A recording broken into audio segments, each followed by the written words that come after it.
welcome back to Addie's Reading Adventures. Before we start today's video, remember to like this video and subscribe. Okay, today we'll be reading The Real Story of Hansel and Gretel. Enjoy! The Real Story of Hansel and Gretel by Joe Bunting.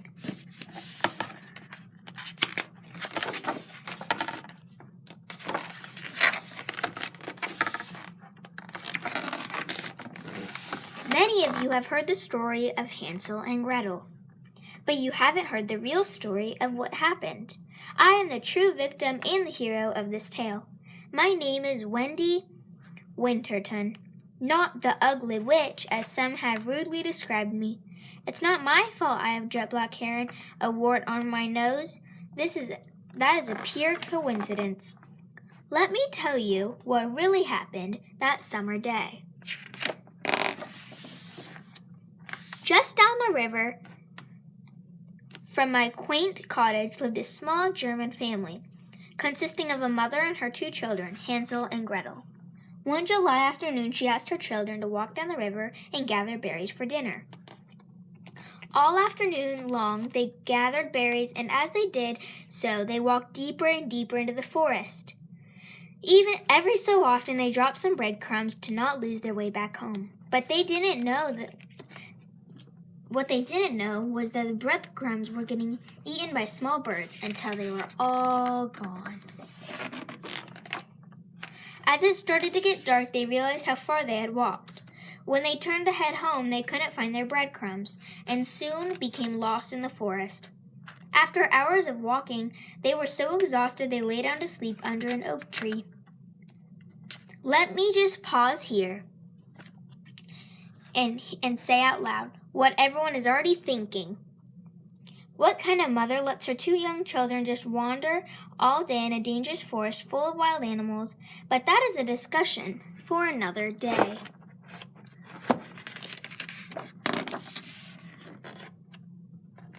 This is where I enter the picture. I was woken early the next morning in the sound of scratching on my new house.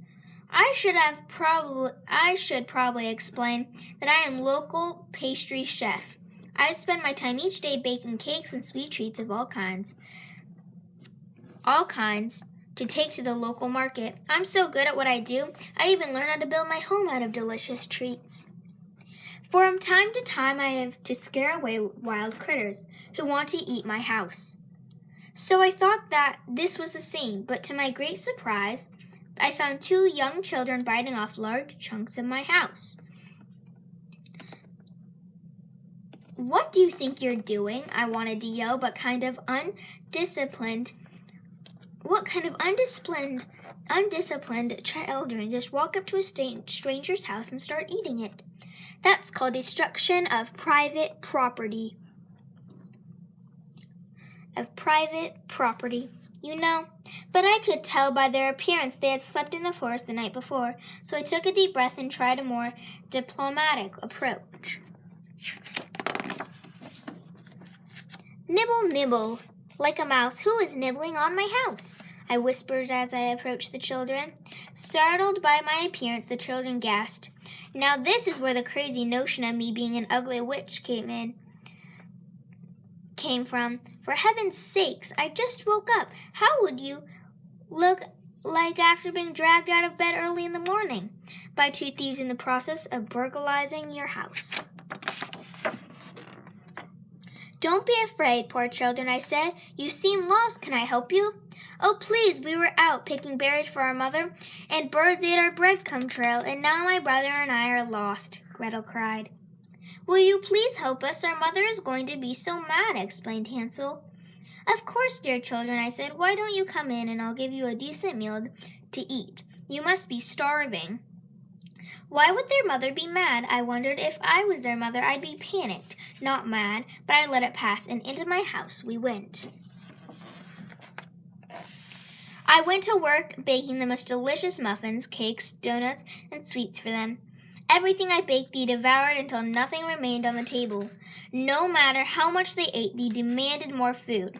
I was shocked at how much they were eating in their poor table manners.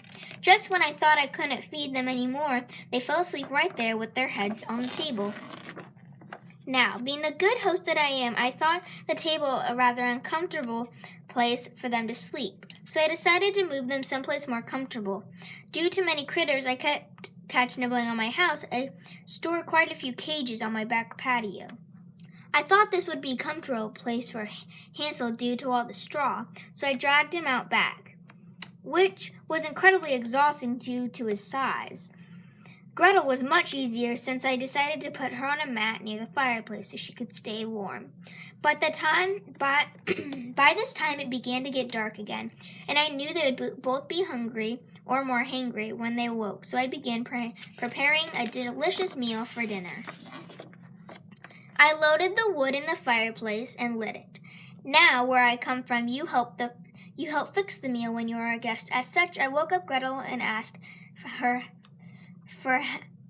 to help prep for dinner. This did not sit too well with Gretel. Gretel, dear, can you please set the table? We are going to eat well tonight, I explained. Why did you wake me up, lady, and where is my brother? She asked. He's still sleeping out back, I replied. Why do I have to help? Why don't you make Hansel help? She whined. Everyone has to help. Many hands make light work, I said cheerfully, which seemed to only make her more annoyed. What are you making? Gretel asked.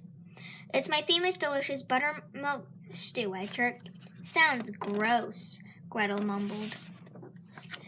After much coaxing, Gretel grudgingly began to set the table, complaining the entire time about having to help. What kind of a spoiled girl was this? Here I was making a delicious dinner out of kindness of my heart, and she was protesting and making fun of my stew. This is so unfair, she shouted. That's when she looked out the window and saw Hansel sleeping in a cage. Suddenly, she got a terrible idea. The fire is getting cold, she declared. That cannot be. I just put more wood in, I replied, moving closer to check. Out of nowhere, she pushed me into the fire and ran out of the house. Unbelievable. She woke up her brother, and together they hustled off into the forest without so much as a word of thanks. Here I was trying to help these children by giving them a place to sleep after catching them eating my house and baking them all these delicious treats. What do I get? Singed eyebrows and a burned bottom. Not to mention the fact that they nearly cleared out my entire pantry with their insatiable appetites. After weeks of treating my burns, I got back to work, delivering my delicious treats to my local market. To my everlasting surprise, I heard the terrible story of Hansel and Gretel and how a mean witch deep in the forest tried to eat them. Then it hit me. Are they talking about me? Wendy, Mrs. Wonderful Winterton. So obviously, I had to set the story right. This was just a classic misunderstanding. I am not a child-eating witch, just a simple pastry chef with a candy house. I am really the hero of this tale. Swing by my place anytime if you are in the woods and looking for a special treat, or some buttermilk stew. The real end. So, there's the town right here, and then the castle, and then there's an old tower, and then there's a windmill over here, the Three Bears' home, Wendy Winterton's home, Enchanted Forest, the old bridge, Hansel and Gretel's home, so they went all the way over here up to here. Goldilocks' home, Watermill, Rumpelstiltskin's home. Yeah. Okay, I hope you guys liked today's video, and if you did, please like just hit the like button, and yeah, thank you guys so much for reading the real story of Hansel and Gretel with me. Hope to see you next time. Bye!